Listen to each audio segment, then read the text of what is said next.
Alright, everyone, today I can say for certain is definitely day 49.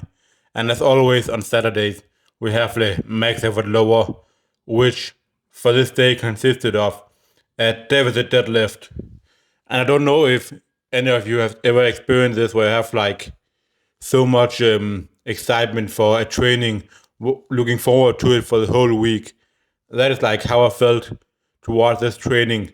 And during the Friday, the day before this, I've been telling myself that I want to hit a 250 kg conventional deadlift. And as you'll see on next clip, that is exactly what I went and did, and I couldn't be more satisfied with it. The crazy thing is that my actual deadlift from the floor before this PR, and that was from like what I did that like 10 months ago almost only.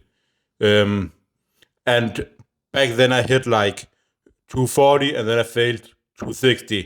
And now I'm pulling 250 raw from a 6 inch deficit.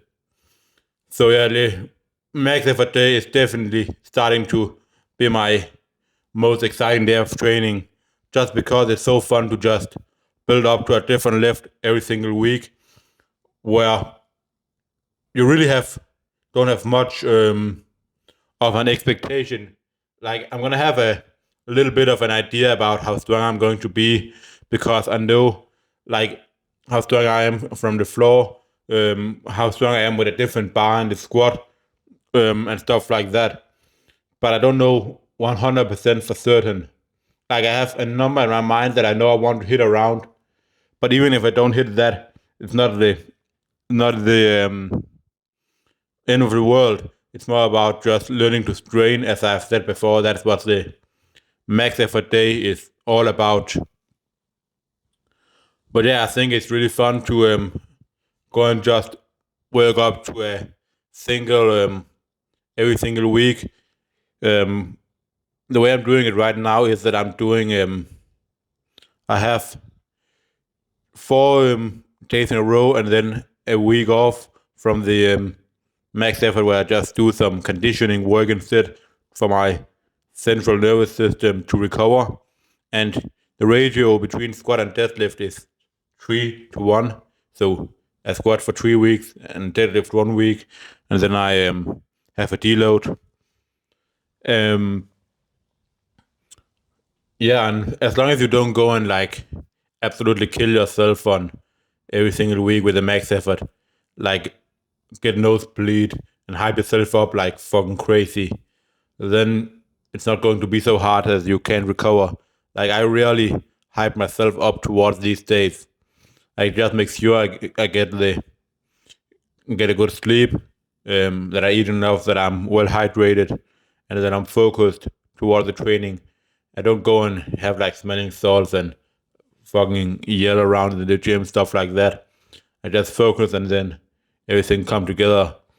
Um, like having all the extra stuff, it's just going to cause an excess amount of fatigue.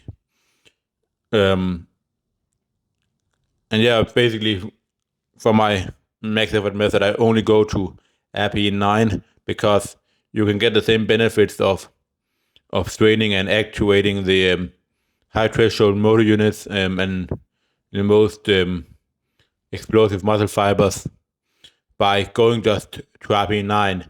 But what you don't get then is that you don't get the same amount of CNS fatigue, and you don't have the same risk of injury and burning out, and so your progress will be better in the long run. I see that as like the biggest mistake people make when if they're trying the max effort method. They just say think that they need to like go all out all the time and always break PRs, um, and like even like fail reps, and that's not what you're supposed to do. You should never fail the reps, because then you start to lose confidence. The max effort method is a confidence builder, so that is what you should treat it at. Get up to a max single for the day, where we're grinding pretty hard, and then move on to the rest of the training that is supposed to build up the muscle that will support you in the long run.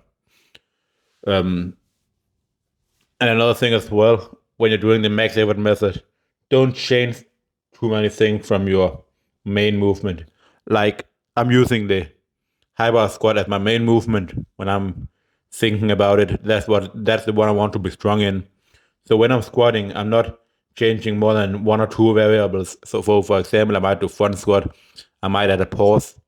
I'm not going to both change the bar and at heel elevation and at 200 pound of chains and at the same time at a pause, because then it's so far different to my usual variation that I have no idea if I'm actually getting stronger at that, or I'm just like doing some kind of shit that I have no idea about what it's doing. Anyways, that is all for today, and I hope to see you all for day 56. Wow, we already got so far. Peace.